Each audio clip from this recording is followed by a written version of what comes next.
Assalamualaikum warahmatullahi wabarakatuh. Saya Muhammad Aiman bin Muhammad.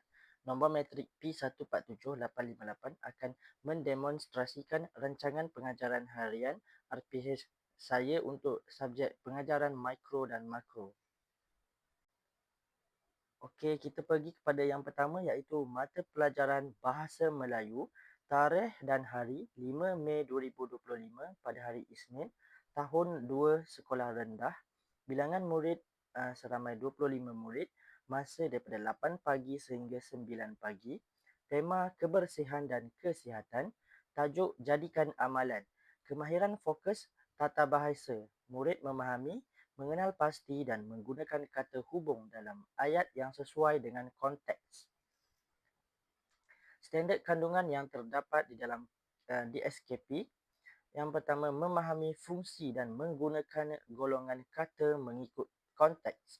Standard pembelajaran, memahami, mengenal pasti dan menggunakan kata tugas mengikut konteks iaitu kata hubung. Okey, objektif pada akhir proses pengajaran dan pembelajaran ini, murid dapat pertama, menyatakan kata hubung dengan betul. Yang kedua, mengenal pasti kata hubung dalam ayat. Yang ketiga, menggunakan kata hubung dengan betul dalam ayat. Okey, kriteria kejayaan. Yang pertama, menyatakan sekurang-kurangnya 3 kata hubung dengan betul. Yang kedua, mengenal pasti kata hubung dalam ayat dengan betul sekurang-kurangnya 3 daripada 4 soalan. Yang ketiga, membina sekurang-kurangnya 2 ayat menggunakan kata hubung yang sesuai. Okey, fokus strategi pengajaran pembelajaran kooperatif dan konstruktivisme, nilai murni bekerjasama, elemen merentas kurikulum, kreativiti, nilai murni dan bahasa. Kemahiran berfikir, mencipta ayat baharu dengan menggunakan kata hubung yang betul. Pengetahuan sedia ada murid. Murid pernah belajar membina ayat menggunakan teknik SKOP iaitu skop. Bahan bantu mengajar. Yang pertama, kad kata hubung bilangan 9, lembaran kerja 30, helai kertas, lagu kata hubung satu lagu, mikrofon dan pembesar suara satu set dan projektor satu set. Okey, seterusnya kita pergi kepada langkah pengajaran. Yang pertama, set induksi selama 5 minit, isi pelajaran, pengenalan topik, aktiviti pengajaran dan pembelajaran iaitu guru memainkan lagu ataupun menunjukkan kartun pendek yang mengandungi beberapa kata hubung seperti dan, tetapi dan kerana. Seterusnya, guru bertanya, apa persamaan perkataan-perkataan ini? Guru menanyakan, adakah murid tahu ataupun masih ingat tentang irama lagu Si Ulat Kepompong? Guru membuka irama lagu tersebut dan meminta untuk menyanyikan bersama. Bahan bantu mengajar, video kata hubung yang mengandungi elemen kartun dan juga kata hubung. Dan juga lagu Si Ulat Kepompong yang terdapat di YouTube. Guru akan mencarinya di YouTube. Dan seterusnya bahan bantu mengajar ialah projektor. Untuk langkah yang pertama selama 20 minit iaitu isi pengajaran penerangan topik. Yang pertama, guru menunjukkan lagu kata hubung. Lagu kata hubung itu berbunyi, mari belajar kata hubung dan sambil lalu atau namun. Kata hubung lain kerana, semasa supaya tetapi. Dan lagu kata hubung tadi itu menggunakan irama Si Ulat Kepompong. Sebab tu masa set induksi tadi, guru menanyakan dan menunjukkan video lagu Si Ulat Kepompong. Seterusnya, guru menanyakan kepada murid contoh kata hubung yang terdapat di dalam lagu tadi. Dan murid pun akan menjawab soalan guru. Seterusnya, guru membuat aktiviti hot seat iaitu aktiviti pembelajaran abad ke-21. Guru akan memilih pelajar dan pelajar akan duduk di atas kerusi dan beritahu dan menjawab soalan guru tadi. Okey. Guru memilih pelajar untuk mengulangi lagu tersebut dan juga menjawab soalan daripada guru. Seterusnya, guru menjelaskan maksud kata hubung dan digunakan untuk apa, supaya digunakan untuk ayat yang macam mana, kerana digunakan untuk ayat yang macam mana, supaya sesuai dengan gabungan dua ayat. Okay, seterusnya, guru memberi contoh dan mengulangi cara membina ayat menggunakan teknik yang dah dipelajari, iaitu teknik SKOP, teknik skop. Contoh ayat. Ayat yang pertama, Ali bermain bola. Ayat yang kedua, Abu bermain bola. Jadi untuk gabungkan dua ayat ini, guru akan menunjukkan contoh kata hubung untuk menggabungkan dua ayat ini. Dan contohnya adalah Ali dan Abu bermain bola. Okay, contoh yang kedua, guru menggunakan kata hubung tetapi. Ayat yang pertama, guru tunjukkan ayat saya suka nasi. Ayat yang kedua, adik suka mi. Jadi untuk menggabungkan dua ayat ini, guru menggunakan kata hubung tetapi, dan ayat yang terhasil ialah saya suka nasi tetapi adik suka mi. Seterusnya, apabila guru bertanyakan apakah contoh kata hubung, murid pun menyenaraikan kata hubung dalam contoh-contoh tadi. Seterusnya, bahan bantu mengajar untuk langkah yang pertama adalah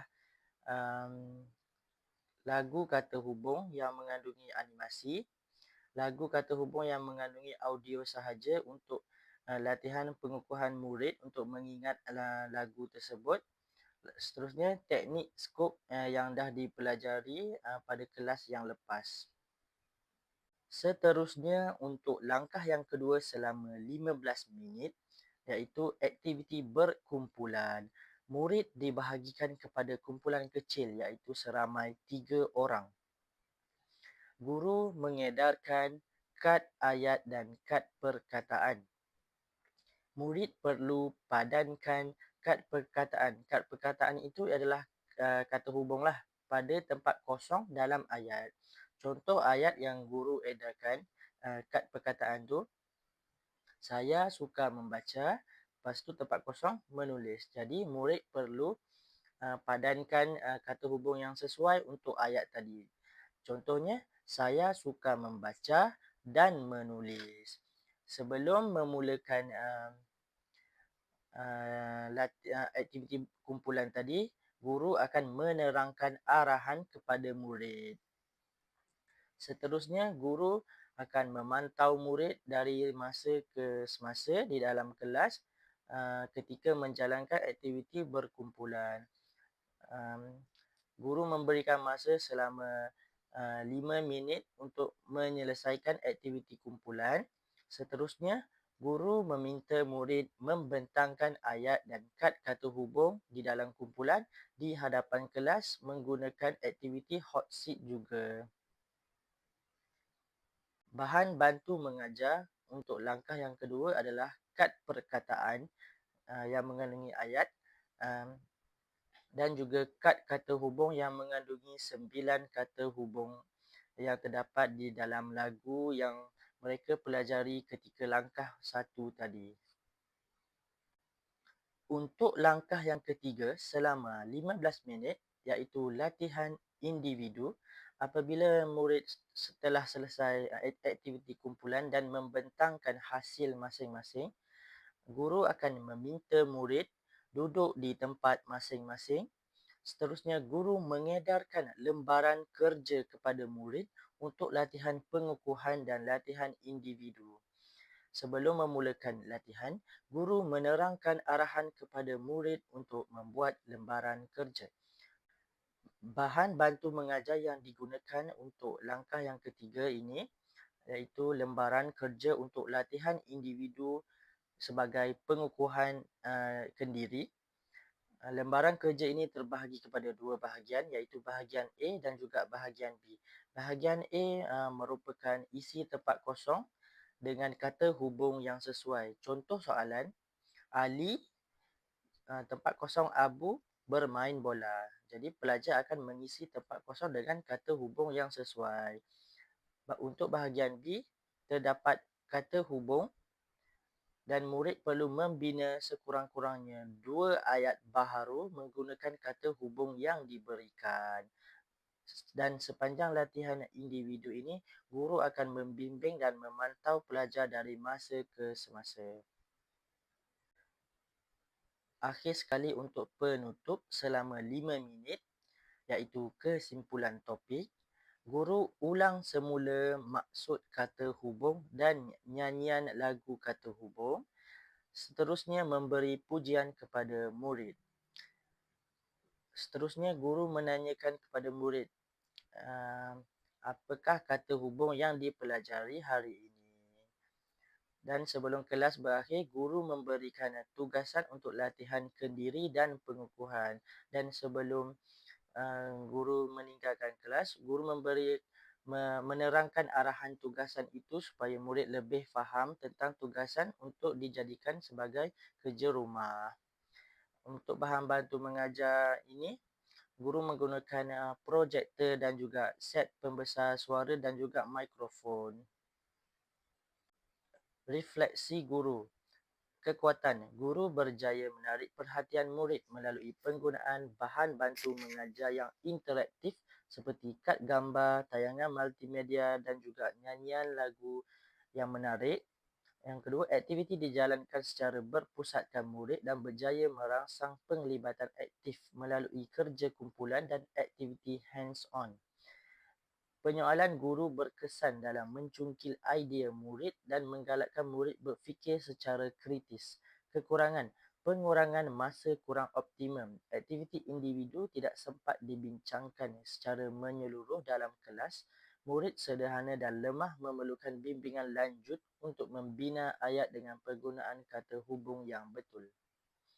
Cadangan penambahbaikan, merancang masa dengan lebih teliti agar semua aktiviti dapat dijalankan secara seimbang, menyediakan lembaran pemulihan khas untuk murid lemah dan menggunakan aktiviti berasaskan permainan untuk menarik minat, mengadakan ulang kaji ringkas berkaitan kata tugas lain untuk membantu murid membuat perbandingan yang lebih jelas. Kesimpulannya, pengajaran dan pembelajaran PDPC pada hari ini berjaya memperkenalkan murid dengan penggunaan kata hubung dalam ayat. Murid menunjukkan minat dan perlibatan aktif melalui aktiviti berkumpulan dan latihan individu. Walaupun terdapat beberapa murid yang masih memerlukan bimbingan lanjut, secara keseluruhan objektif pembelajaran dapat dicapai dengan pengukuhan dan bimbingan berterusan. Murid dijangka dapat menguasai kemahiran membina ayat menggunakan kata hubung dengan lebih baik. Seterusnya saya akan lampirkan bahan bantu mengajar yang digunakan semasa proses pengajaran dan pembelajaran, iaitu yang pertama, lembaran kerja. Yang kedua, kad kata hubung. Yang ketiga, video kata hubung dan teknik skop. Lagu kata hubung yang mengandungi audio sahaja. Dan akhir sekali, projektor, mikrofon dan juga pembesar suara. Sekian, itu sahaja demonstrasi rancangan pengajaran harian RPH daripada saya, Muhammad Aiman bin Muhammad, nombor matrik P147858. Sekian, terima kasih.